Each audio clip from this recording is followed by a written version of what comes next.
Assalamualaikum warahmatullahi wabarakatuh. Perkenalkan, nama saya Dede Prasetya, mahasiswa Universitas Komputama yang mengambil prodi Teknik Informatika. Di sini saya akan membahas operasi penjumlahan metrik. Nah, sebelumnya saya mempunyai metrik A dan metrik B. Di sini saya akan menjumlahkan. Nah, cara pertamanya yaitu kita blok dulu, lalu kita ketik sama dengan terus blok metrik A-nya. Nah, untuk operasi penjumlahan ini cukup tambahkan saja simbol plus seperti ini, lalu blok metrik B-nya.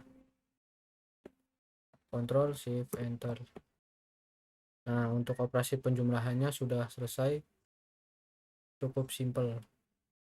Terima kasih. Wassalamualaikum warahmatullahi wabarakatuh.